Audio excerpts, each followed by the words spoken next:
membawakan judul Inyek Kalembay oleh Rafa Faidul Oktazora. Kepada Rafa disilakan.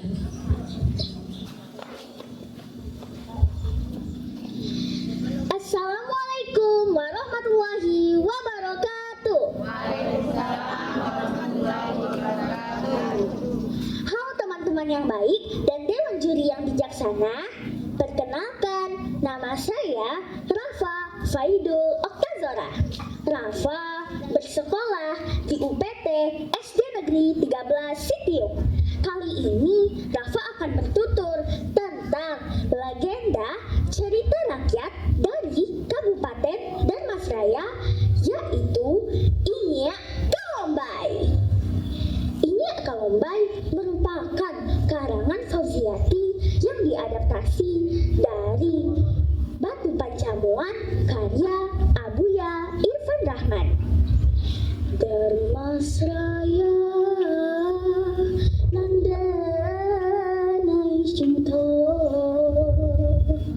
Sungai Kambuy ikon legendanya, tabaliaknya Batu Panjamuran amin. Pada zaman dahulu, di tepian Sungai Batanghari, di kawasan Nagari Sungai Kambuy, hiduplah seorang wanita tua yang sangat sakti. Wanita tua ini tersohor hingga ke pelosok negeri. Wanita tua itu bernama Inyek Kalembay. Konon kabarnya, Inyek Kalembay ini suka sekali bertani dan mencari emas di sungai. Karena kesaktiannya, hewan yang di hutan kala itu tunduk dan patuh kepada Inyek Kalembay. Suatu hari, Inyek Kalembay ingin mencari emas di sungai. Seperti biasa, ia memberi makan kuda dan kucing kesayangannya terlebih dahulu. Nah teman-teman, ada yang tahu tidak siapa nama kuda kesayangan Inyek Kalembay? Nah, Rafa kasih tahu ya.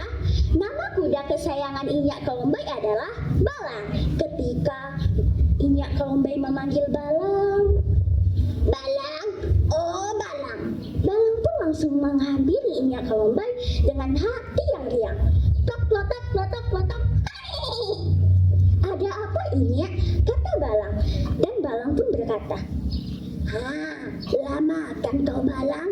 Rumpui kau Raden sadiokan, makan lalu.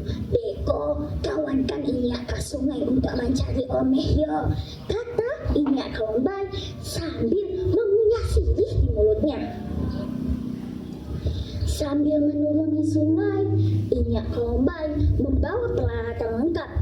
Tangan kanannya memegang jahe dan tangan kirinya memegang baladi biawak. Teman-teman, ada yang tahu tidak apa itu jahe dan apa itu baladi biawak? Nah, Rafa kasih tahu ya. Inilah jahe. Jahe digunakan untuk memisahkan antara pasir dan emas. Ia berbentuk seperti nampan bulat yang terbuat dari kayu. Dan baladi biawak gunanya untuk menaruh emas yang sudah dibersihkan. Air yang dingin membuat tubuh Inyek Kalembay kedinginan. Saja nyulai ayahku, kata Inyek Kalembay sambil menggigil. Untuk mendapatkan satu cangkir emas, Inyek Kalembay harus menghabiskan waktunya dari pagi hingga matahari tepat di atas kepalanya. Hari ini Inyek Kalembay sangat beruntung. Ia lebih banyak menghasilkan emas daripada hari-hari biasanya. Seperti biasa, ia menjemur emas-emasnya tadi di batu penjamuan. Kalau emasnya dijemur kurang lebih 3 jam hingga kering. yang panas membuat kulit Inyak Kelombai perih. Dan Inyak Kelombai sedikit lapar. Ia memutuskan untuk menanak nasi ke rumah. Sambil menunggu nasinya masak, Inyak Kelombai pergi ke pelataran rumahnya untuk melihat emas-emas yang berkilau. Ia duduk di pelataran rumahnya sambil berkata, "Ande, omel bedenku ancak-ancak. Tuh, mahal kau mah. Iya, ancak mah. Berkilo-kilo tuh," kata Inyak Kelombai. Awan langit yang tadinya biru mulai mengoranye di bagian barat. Awan yang tadinya putih sekarang mulai menghitam.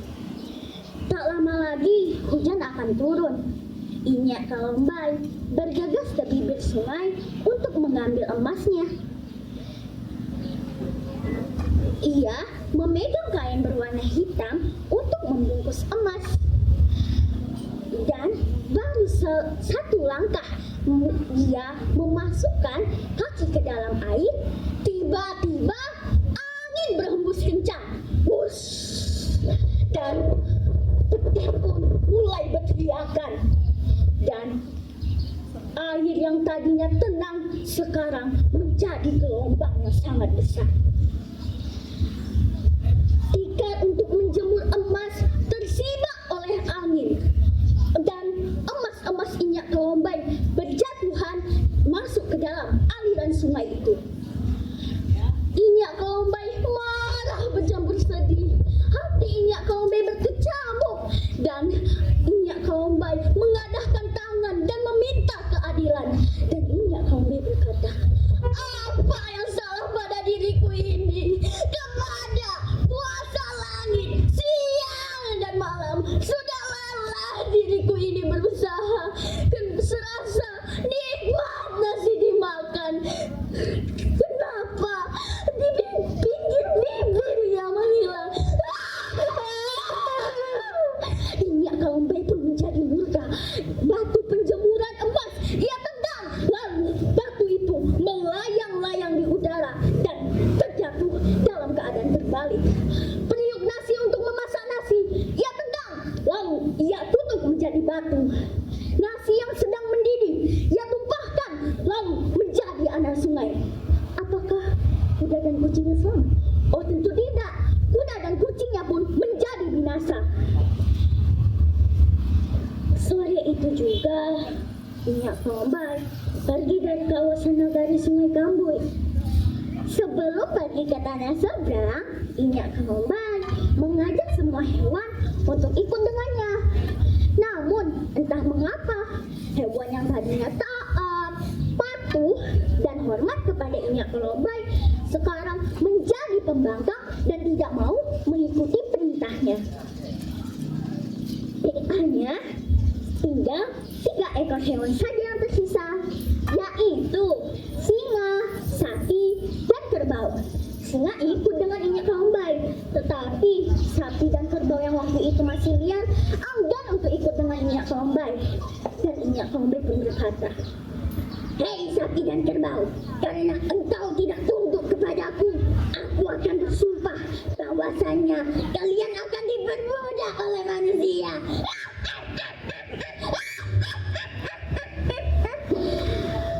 Inyak Kelombai dan singa pun pergi ke tanah seberang. Hingga saat ini singa dan Inyak Kelombai tak pernah muncul-muncul lagi. Nah, itu cerita Inyak Kelombai tadi. Seru kan? Ada loh kesimpulan yang dapat kita ambil dari cerita Inyak Kelombai ini. Kesimpulan yang dapat kita ambil dari cerita Inyak Kelombai ini adalah apapun yang ada di atas bumi ini adalah milik Tuhan yang Maha Kuasa. Jika Tuhan ingin mengambilnya, kita harus ikhlas dan berlapang dada.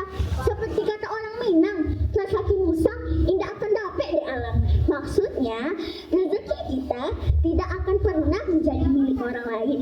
Begitupun sebaliknya, rezeki orang lain tidak akan pernah menjadi milik kita. Sekian cerita Rafa Rafa kali ini. Semoga